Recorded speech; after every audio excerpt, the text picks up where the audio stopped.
Have you ever noticed that the exhaustion you carry has no clear source? You slept. You rested. You did what you were supposed to do. And yet, somewhere beneath the surface, something is still running, still humming, still bracing, still preparing for an impact that may never come. There is a particular kind of tiredness that has nothing to do with the body and everything to do with the grip. The grip on outcomes. The grip on how people see you.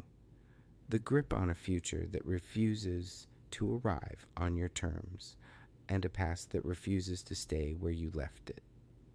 You know this feeling. It lives in the tightness of your jaw when you wake up in the morning before a single thing has gone wrong. It lives in the shallow breath you take before opening your email, before a difficult conversation, before stepping into a room full of expectations. It lives in the quiet hum of a mind that never fully powers down, not at dinner, not in the shower, not even in the rare moments when life is actually still and nothing is on fire. This is not a character flaw. This is not weakness dressed up as anxiety. This is what happens when a human being has spent years, maybe decades, learning that thinking harder is the same as being safer. That if you can just anticipate enough, plan enough, worry enough in advance, you can somehow outrun the uncertainty that lives at the heart of every single day. But here is what that belief costs you. It costs you the meal you ate without tasting, the conversation you had while mentally rehearsing the next one, the evening that passed while you were already living inside tomorrow. It costs you the present, which is, quietly and without announcement, the only place your life is actually happening. If you have ever felt this way, if this particular weight is familiar to you, know that you are not alone in carrying it. And know that there is another way, not a way that asks you to stop caring, not a way that demands you become someone else, but a way that begins with something as small and as revolutionary as loosening your grip. Just slightly, just enough to breathe. If what you just read already feels like something you needed to hear, consider staying close. There is more of this waiting for you, more of these quiet conversations about the things that matter most. The wisdom that has helped human beings find their way back to themselves for thousands of years does not begin with a grand philosophy or a complicated system. And it begins with an observation so simple it almost sounds like nothing. Suffering, the Buddha taught, does not come from the difficulties of life. It comes from our resistance to them. It comes from the story we build around them. It comes from the fist we make when we should be opening our hand. This is not pessimism.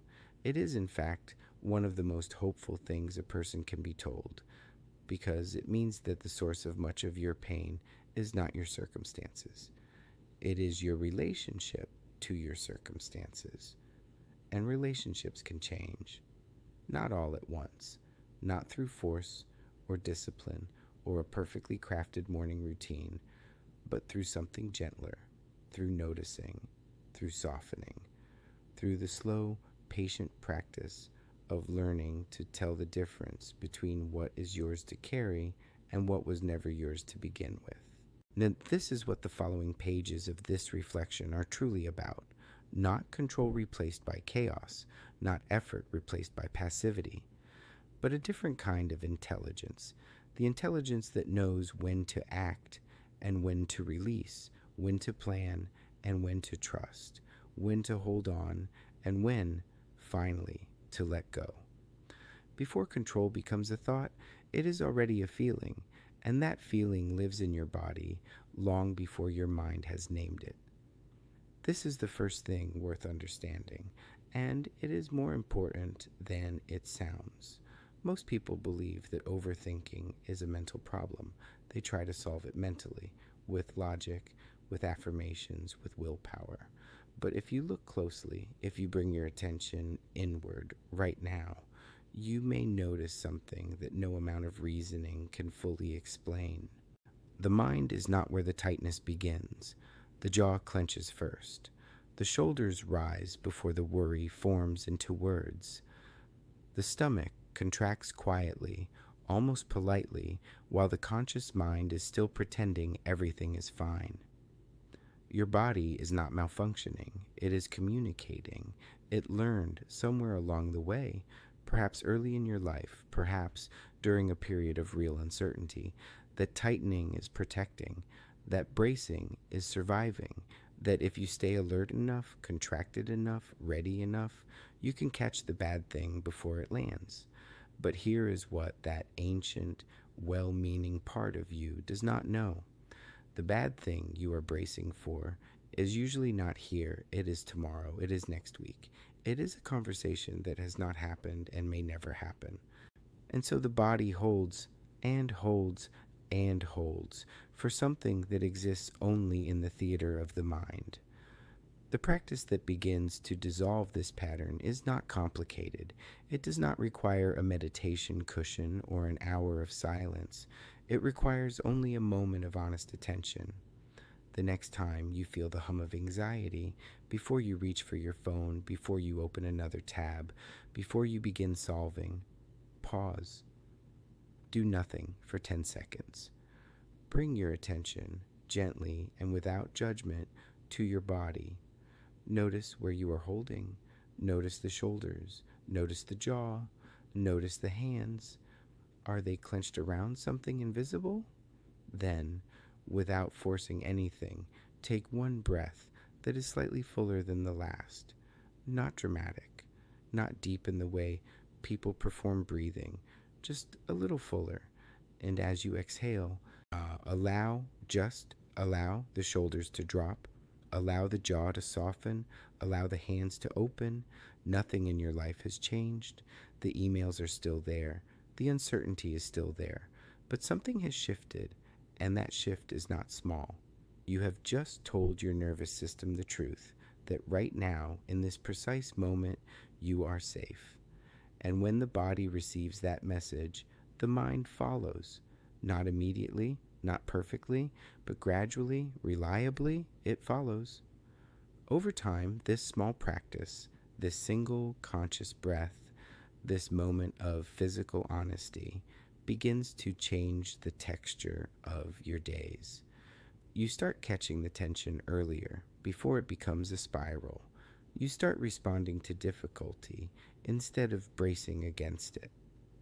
The grip loosens, not because life became easier, but because you stop spending every waking hour preparing for it to get worse. There is a particular kind of exhaustion that comes not from your own burdens, but from the ones you were never meant to carry in the first place. Other people's moods, which you read and adjust to before they have said a word. Other people's opinions of you, which you carry like a second body everywhere you go.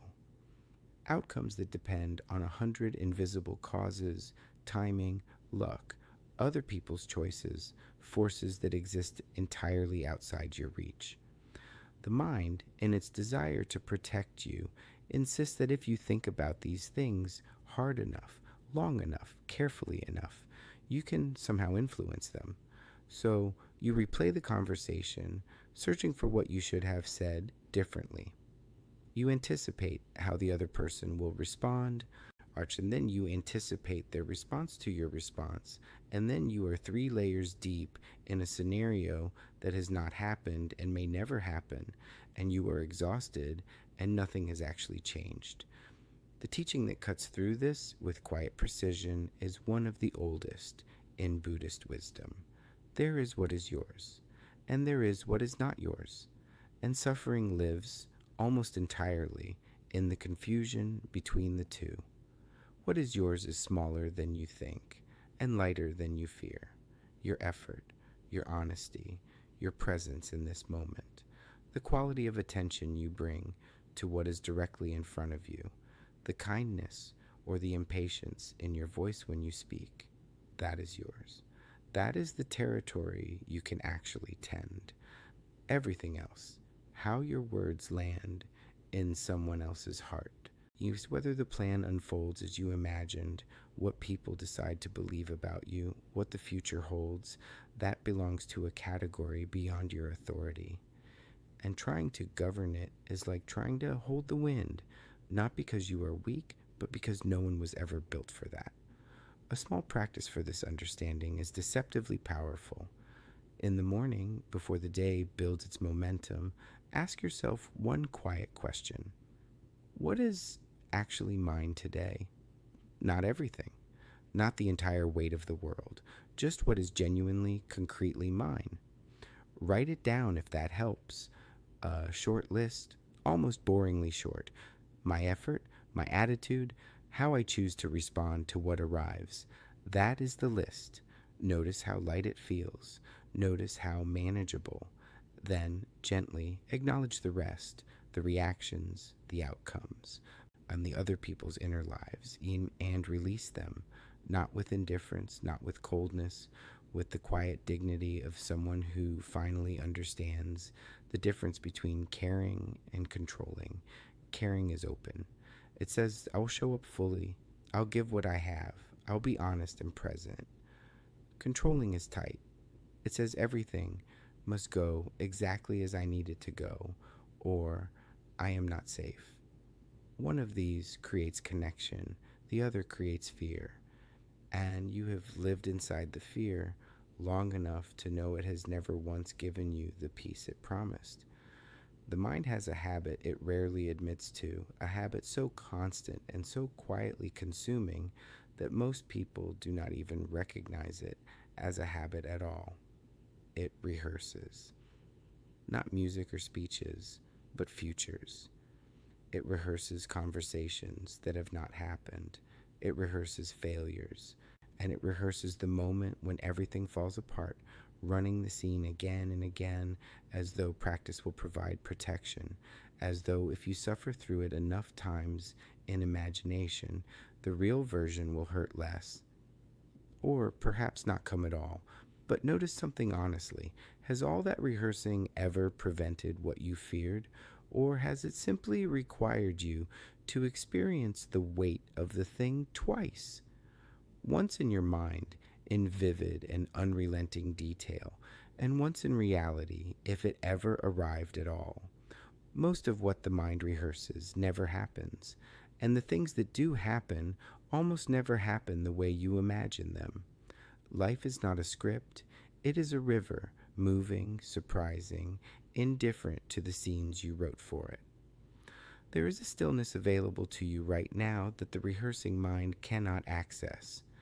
It is not emptiness. It is not resignation.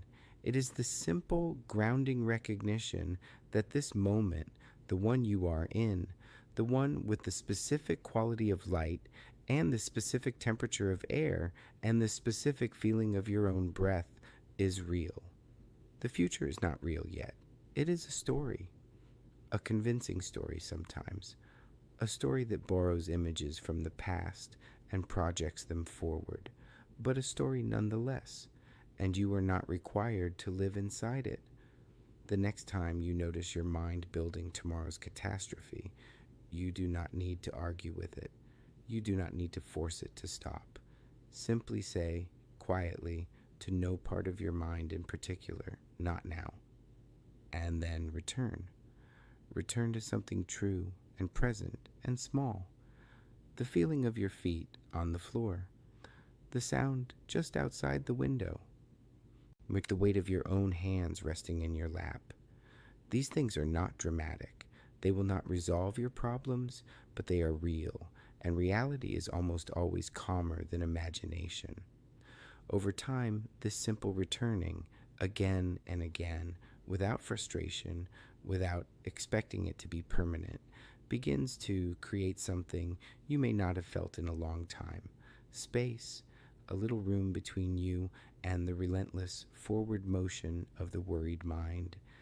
And in that space, something like rest becomes possible. If these words are finding something in you that has been waiting to be found, consider subscribing. There is an entire community of people learning to return to themselves, one quiet breath at a time. and you belong there. Everything you have ever loved has changed. Not some things, everything. And the person you were 5 years ago is not the person reading these words now. The relationship that felt permanent shifted. The plan that seemed certain unraveled. The version of yourself you were so sure you had figured out quietly became someone else. And yet, and this is the part the mind resists with extraordinary force, the changing did not destroy you. You are still here, which means that somewhere inside you, even if you have never named it, there is a capacity to move through change that is larger than your fear of it. Buddhist wisdom does not ask you to like impermanence. It does not ask you to celebrate loss or pretend that endings do not hurt. It asks something quieter. It asks you to stop fighting a reality that has never once agreed to stand still for anyone. Think of holding a handful of sand. When the hand is open and the sand rests, it stays. It settles into the warmth of your palm. But the moment you close your fist, the moment you try to hold it more tightly, more surely, more permanently, it escapes faster. Not because the sand is cruel, because sand was never designed to be held by a closed hand. Life is the same. The tighter you grip, the person, the plan, the version of yourself you are trying to preserve, the more anxious you become, because somewhere beneath the grip, you already know the truth. Nothing stays. Not the pain, not the joy, not the uncertainty, and not the security. Everything is moving all the time, and the energy you spend trying to freeze any of it is energy that could be spent actually living it. Here is what impermanence offers you when you stop arguing with it. And it offers you the present moment as something precious and unrepeatable. When you truly understand that this specific afternoon will never exist again, this light, this feeling, this version of your life, comparison loses some of its grip. Regret loses some of its grip. The constant measuring of where you are against where you thought you would be begins to soften. Because this moment, the one that is actually happening, deserves your full attention. Not the one you are trying to get back to, not the one you are trying to engineer. This one, right here. There is a story your mind tells about your life, and it runs so constantly and so quietly in the background that you have probably stopped noticing it is a story at all. It sounds like fact. It arrives in the first person with complete confidence, using words like always and never, and this is just how things are for me. It says things like, this always happens to me. It says, I am not good at this. It says, I should be further along by now. It says, if I cannot control this, everything will fall apart. These sentences feel true. They feel like observations, but they are not observations. They are interpretations built from a handful of experiences, repeated until they hardened into something that feels like reality. The Buddha described thoughts as weather, not the sky, just the weather. Sometimes bright, sometimes dark, sometimes a storm that seems like it will never pass. But the sky itself is untouched. You are the sky. The thoughts passing through you, however convincing, however loud, however familiar, they are weather. They come, they go, and they do not define the territory they pass through. Most suffering that comes from overthinking is not caused by what is happening. It is caused by the meaning the mind adds to what is happening. Two people can lose the same job and the same relationship, face the same unexpected diagnosis, and one of them collapses under the story while the other finds a way through. The difference is almost never circumstance. It is almost always interpretation, not because one person is stronger, but because one person has learned, slowly and imperfectly, to question the story before believing it completely.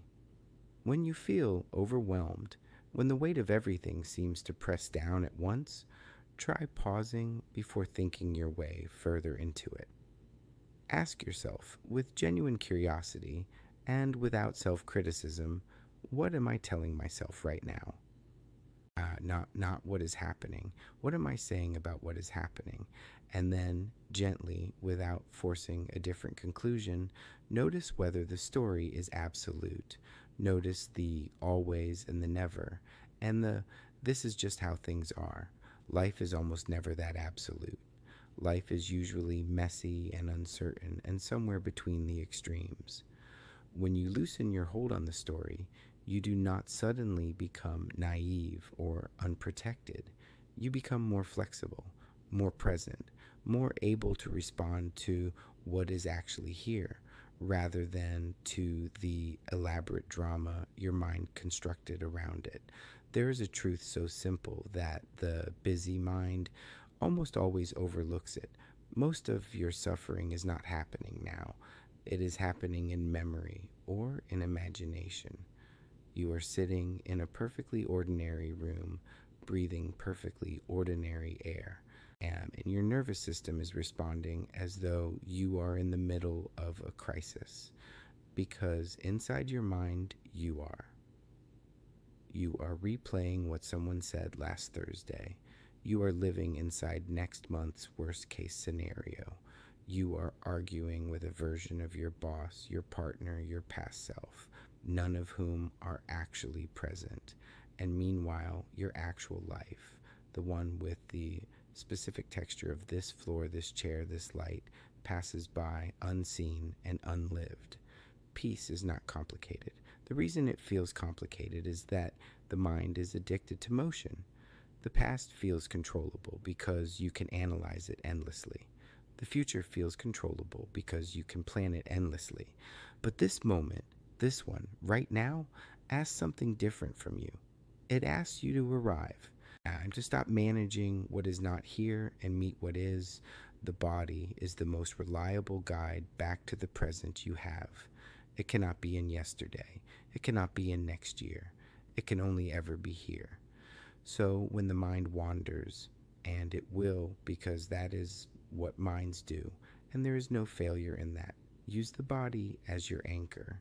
Feel the breath entering. Feel the particular weight of your own hands. Feel the ground beneath you, solid and patient, and completely indifferent to the story your mind is telling. These sensations exist only now. They are proof that you are here. And here, when you actually arrive in it, is almost always manageable. Not perfect, not without difficulty, but manageable, human-sized. Something you can actually meet. You do not need to solve your entire life today. You do not need to resolve every uncertainty before you are allowed to feel okay. You only need this breath, and then the next one. Life is not lived in the grand chapters the mind is always writing.